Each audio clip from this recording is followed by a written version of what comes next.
사실 미디어는 최대한 늦게 보여줄수록 좋아요. 최소한의 시간은 만 2세. 외국 같은 경우에 법적으로 금지해 놓은 나라도 있어요. 그 안에 미디어 보여주면 벌금 내는 나라도 있어요. 근데 그게 사실 현실적으로 불가능하기 때문에 저는 초등학교까지는 보여주지 말자 그래요. 왜냐면 이때는 아이들이 정말로 드라마틱하게 막 발달하고 성장하는 시기예요. 이 미디어는 그 시기에 정말 독과 같은 존재라서 아이들이 막 성장하고 발달할 때 그냥 딱 가로막고 있는 장애물이거든요. 그래서 이때 학교 들어가기 전까지는 100% 차단. 저는 저한테 온 아이들은 그렇게 얘기하고, 왜냐면 학교에서 미디어를 1시간, 2시간 보여줘요. 아니 좀 아이가 크면 이제 미디어도 봐도 된다는데 1시간 정도는 봐도 된대요. 보여주면 안 돼요? 이런 질문도 많이 하시는데 이미 그 양을 학교에 가면 학교에서 동영상 수업이 있고요. 미디어 수업들이 있어요. 그래서 학교에서 이미 그 양을 채우고 오니까 집에서 굳이 또 보여주지는 말자. 우리 아이는 휴대폰 보고 알파벳 배웠어요. 말도 배웠어요. 동요도 따라 불러요. 너무 흐뭇해서 막 자랑을 하세요. 그런데 미디어를 통해서 이것을 일정 부분 지식을 얻었다는 것은 되게 일시적인 기쁨이다. 제가 이렇게 표현해요. 되게 일시적으로 기뻐할 일이지만 이 미디어를 봤기 때문에 그 뒤에 감당해야 될 어떤 발달의 속도에는 훨씬 많은 손실이 있다. 그것을 따라가기에는 훨씬 많은 불평과 힘듦이 이후에 숨어 있다. 이렇게 표현을 해요. 그래서 지금 눈에 보이는 일시적인 것들 때문에 휴대폰 보여주지 마시어라. 이렇게 얘기해요. 캐릭터 이런 거 요즘 아이들이 뭐 만화 보고 이러면 대화가 안 된대요. 그것을 봐야지 아이들하고 대화가 되지. 그럼 왕따 당하지 않겠냐. 이런 질문도 많이 하시거든요. 그래서 제가 얘기해요. 그걸 꼭 휴대폰으로 보여주셔야 되겠느냐. 예를 들면 콩순이를 아이가 모른다 그러면 보여주지 말고 콩순이 색칠하기, 콩순이 소꿉놀이 사가지고 와서 아이랑 그냥 놀아주셔라. 그래서 얘가 콩순이라는 거 알려주시면 된다. 색칠하기 하면서 알려주셔도 되고 책을 읽어주셔도 되고 방법은 많아요. 그런데 부모님들이 왜 자꾸 이렇게 미디어를 합리화하냐면 부모님이 편하기 때문에 그런 거예요. 솔직히 1번이. 그리고 밥 먹을 때도 식당 가면 다 켜주시잖아요. 그 아이가 그것을 말도 못하는 애가 엄마 유튜브를 저한테 보여주세요. 이렇게 처음부터 하지 않았을 거란 말이에요. 이것을 보여줬더니 아이가 거기에 빠져들어서 엄마 아빠를 힘들게 하지 않아요. 1시간 밥 먹는 동안 조용히 만화 보고 있단 말이에요. 그것은 아이 입 닫게 만드는 거고 아이가 식당이라는 곳에서 많이 배울 수 있는 사회적인 상황 다 못 보게 하는 거고요. 인지적인 부분 다 막는 거고요. 부모님이 조금 힘드시면 돼요. 따라다녀야 되고 아이 밥도 먹여줘야 되고 아이가 뭐 요구하면 뭐 들어줘야 되고 그리고 조금 힘든 거 제가 감수하시라 그래요. 이 시간이 그렇게 길지 않아요. 이 아이가 드라마틱하게 막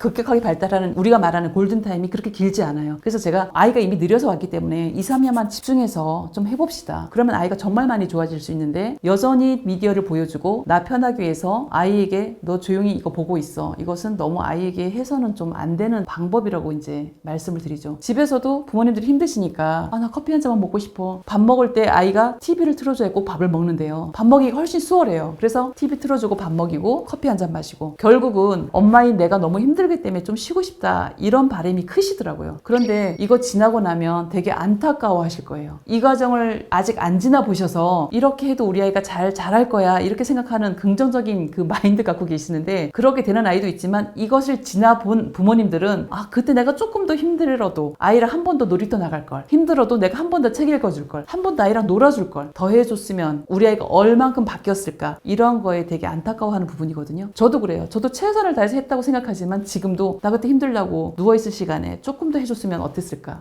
이런 생각 저도 지금도 하거든요. 그래서 최대한 그 길지 않아요. 그 2, 3년만큼은 정말 집중해서 아이와 함께 행동하시고 힘드셨으면 좋겠다. 부모님이 힘드신 만큼 아이는 훨씬 건강하게 발달하고 성장한다 이렇게 기억하시면 좋겠습니다. 저도 저희 아이가 말 하나도 못하고 하나도 못 알아들을 때 보여줬기 때문에 이거를 끊을 때 일주일 내내 정말 따라다니면서 울었어요. 근데 제가 그때마다 말도 못하는 아이에게 설명해줬어요. 이거 이제 보면 너 머리 아프대. 의사 선생님도 안 된대. 엄마가 그동안 너 그럴 줄 모르고 보여줬어. 미안해. 이제 앞으로는 안 보여줄 거야. 너 건강해질 때까지 안 보여줄 거야. 이 말을 반복해서 계속 해줬거든요. 메시지를 전달하셔야 돼요. 그래서 여러 번 전달하시고 당연히 이제 처음에 그런 상황이 발생해요. 그래서 제가 부모님들께 그래요. 전쟁을 치르셔야 된다. 근데 최소한 3번 이상 하시면 아이가 알아들어요. 그런데 이 3번 하는 게 너무 힘드셔서 안 하셔요. 한 번 하고 거의 포기하시고 2번 하고 포기하시고 3번은 아이가 1시간 내내 울 수도 있고 1시간 이상을 울 수도 있어요. 계속 따라다니면서 찡찡거리고 근데 그때마다 단호하게 안 돼. 앞으로 휴대폰은 안 돼. 너 아파서 안 돼. 그래서 이 메시지를 계속 주면서 했더니 저희 아이는 일주일 만에 딱 끊었거든요. 일주일 만에 끊고 그 다음부터 정말 안 된다는 걸 단호하게 제가 했기 때문에 어디 가서 휴대폰이 택자 위에 있어도 쳐다도 보지 않더라고요. 힘드시겠지만 일주일은 아니면 한 3번은 전쟁을 치를 각오를 하시고 거기에서 부모님이 약해서 꺾이시면 안 돼요. 그러면 1시간 울었더니 엄마가 결국은 못 이기고 줬어. 그 다음부터 얘는 기본으로 1시간 이상은 울어요. 왜냐하면 습득된 경험. 그동안에는 20분 울었더니 줬는데 오늘부터는 1시간 울어야 주는 거구나. 아이는 그렇게 결과물을 가져가요. 그래서 무조건 그 다음부터는 1시간 이상. 그래서 제가 이것을 끝까지 갈 자신이 없으면 시작하지 마시라고 해요. 왜냐하면 아이는 계속 그런 쪽으로 강화가 되거든요. 근데 1시간 걸리고 2시간 걸렸지만 결국은 엄마가 안 돼. 제가 여기 이 전쟁을 치를 때 꼭 주의하라고 말씀드리는 것이 아이에게 큰소리 내거나 때리거나 화내시면 안 돼요. 계속 메시지만 주셔야 돼요. 안 돼. 단호하게. 그래야 아이가 이게 뭔가 안 되는 건가 봐. 이렇게 가져가지. 엄마가 화내면서 소리 지르면서 막 하면 아이는 이 메시지 하나도 안 들어가고 엄마가 화났어. 엄마가 무서워. 불안해. 이런 것만 가져가요. 감정적으로. 그렇게 한 3번만 정말 차분하게 단호하게 하시면 그 다음부터 아이가 쪼르는 속도도 확 줄어들고 저는 일주일 만에 끝나더라고요. 부모님이 작심하시면 됩니다. 아이는 부모님이 가자는 대로 사실 따라갈 수밖에 없는 존재들이에요. 부모님이 이 길로 가자 그러면 이 길로 가고요. 이렇게 가도 된다 그러면 이 길로 가는 거예요. 아이한테 어느 순간 몇 년 동안 이렇게 허용해주고 하루아침 끊는 게 쉽지 않잖아요. 근데 너 왜 그래 하고 아이한테 화내시면 절대 안 돼요. 그동안 내가 좀 실수했으니까 아이에게 미안한 마음으로 계속 기다려주셔야 되죠. 아이가 울고 짜증내고 뒤집어져도 그냥 미안한 마음으로 사실 기다려주시면서 오늘부터는 안 돼. 이렇게 하셔야 되는 거지. 아이한테 화내거나 소리 지르시면 안 되죠. 이제 저는 느린아이 위주로 이제 하다 보니까 느린아이들은 아직 뭔가 자기의 생각, 부모님이 왜 저럴까 그 속마음을 느끼고 특히 이제 제가 하는 아이들이 좀 어린 친구들이다 보니까 그런 것들이 아직 전혀 형성이 되어 있지 않은 아이들이라서 이 아이들에게는 뭔가 지금 집어 넣는 것도 안 들어가는데 화내거나 공격적이거나 뭐 무섭게 하면 특히 느린 아이들은 겁이 많아요. 그러니까 이게 이제 논문에서도 나왔는데 편도체가 크다. 그렇게 해서 공포를 느끼는 그 뇌의 부분이 다른 일반 아이들보다 두드러지다. 이런